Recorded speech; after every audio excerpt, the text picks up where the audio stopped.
નમસ્કાર મિત્રો, અત્યારે આપણે ભારત દેશની અંદર જનગણના ચાલી રહી છે. જે જનગણના 1 જૂને ચાલુ થશે, તો આપણે જનગણનામાં શું ઇમ્પોર્ટન્ટ છે તે ખાસ ખ્યાલ રાખીએ. જનગણનામાં આપણે કઈ જગ્યાએ ભૂલ પડશે, તો જો એપ્લિકેશનની અંદર લીટી નંબર તો ઓટો આવશે. તમે લીટી નંબર જોશો તો ઓટો આવશે. એ તમે જ્યારે ચાલુ કરશો ત્યારે 001 થી ચાલુ થઈ જશે. વચ્ચે કોઈ ફોર્મ તમે ભરવાનું ભૂલી ગયા અથવા તો 2-3 પ્રશ્નોના જવાબ આપ્યા ને પછી નથી આપ્યા તો પણ લીટી નંબર પડી જશે, આગળથી આવશે. તમે કોઈ ફોર્મ ડિલીટ કરશો, ડિલીટેડ, તો પણ લીટી નંબર, દાખલા તરીકે તમે 005 નંબરનું ફોર્મ ડિલીટ કર્યું છે તો પછી આગળનો લીટી નંબર 006 થી જ ચાલુ થશે. 5 નંબર આપણો લેપ્સ થઈ જશે. તો આ થયો લીટી નંબર. હવે આપણે જોઈએ મકાન નંબર. મકાન નંબર અને આગળ જનગણના ઘર નંબર. ખાસ આ બે વસ્તુ આપણે કઈ રીતે આપવી તે હું તમને આ વિડીયોની અંદર સમજાવીશ, તો તમે ખાસ આ વિડીયો જોજો. હવે આપણે અહીં કોઈ સિમ્પલ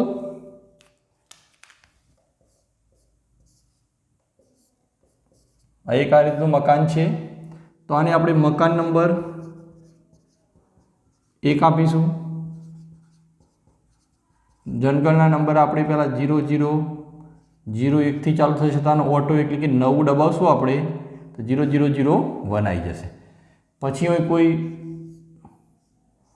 આ રીતે 2 માળના મકાન છે અને દરેકમાં કુટુંબ કેવા રહે છે,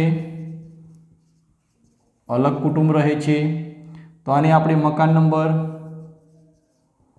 1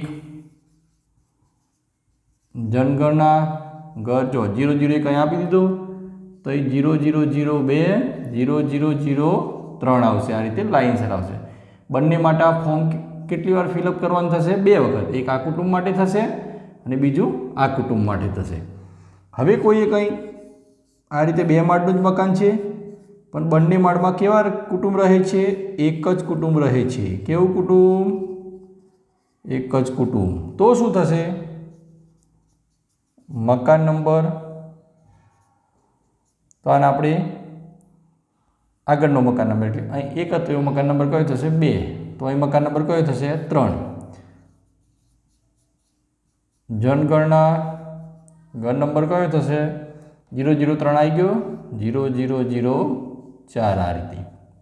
બસ આ બંનેમાં એક જ કુટુંબ રહે છે આખા મકાનમાં, તેને જનગણના ઘર કેવું આપવાનું? 1 જ આપવાનું. એટલે આપણે કેટલા અહીં મકાન નંબર આપણે કયો આવ્યા? 3.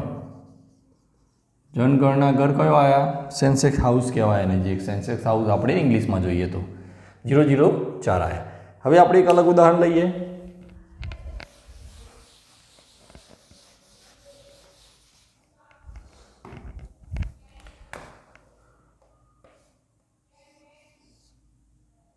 અહીં આ રીતના 2 મકાન છે, બંનેમાં અલગ અલગ ફેમિલી રહે, તો આને મકાન નંબર આપણે 4 અને 5 આપીશું. અને જનગણના ઘર નંબર કયો આવે? 005 આ 0006.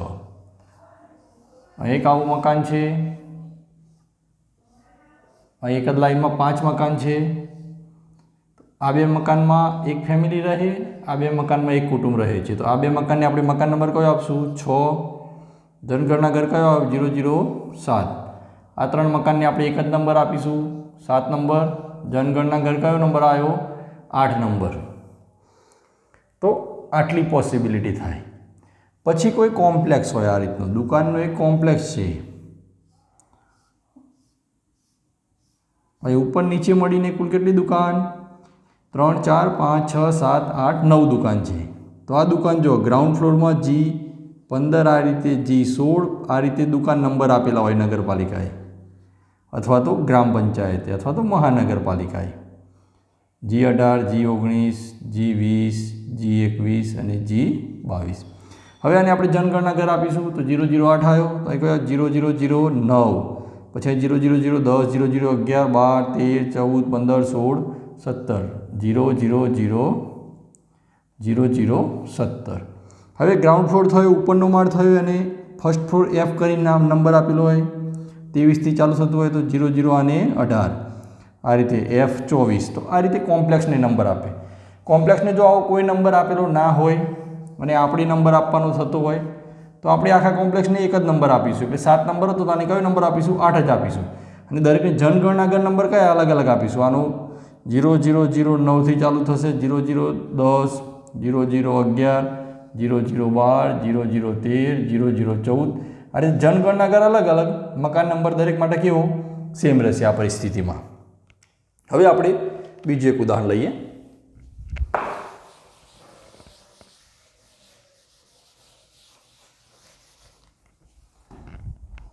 અહીં એક શેડ છે, કેટલ શેડ.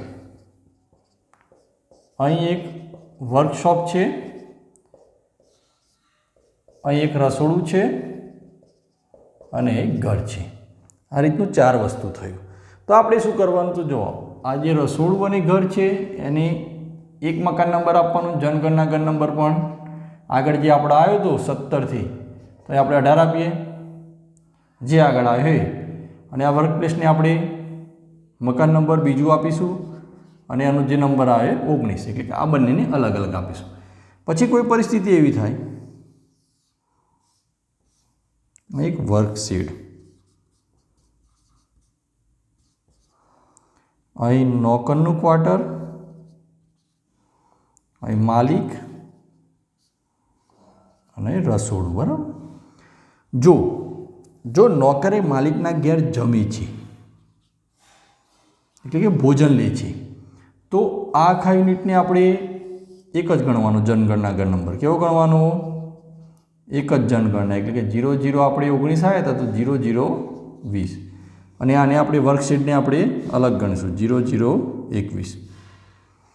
પણ જો નોકર એ માલિકના ઘેર જમતો નથી, નોકર માલિકના ઘેર જમતો નથી, તો આ વર્કશેડ અને નોકર એ બંનેને આપણે એક યુનિટ આપીશું. એટલે 0021 આવ્યા હતા તો આ માલિકને આપણે 0022 અને 0023, અને આને મકાન નંબર આપણે 1 આપીએ તો આને 2 આપવાના. તો આ રીતે આપણે જનગણનામાં આટલી પોસિબિલિટી થાય. હવે કોઈ સંસ્થાકીય હોય તો સંસ્થાકીય આખું જે બિલ્ડિંગ છે એને આપણે મકાન નંબર 1 જ આપી દેવાનો, જનગણનાગર પણ 1 જ આવશે, 0023 તો 0024. પરંતુ તો ત્યાં વોર્ડન રહે છે અને વોર્ડન અલગ રસોડે જમે.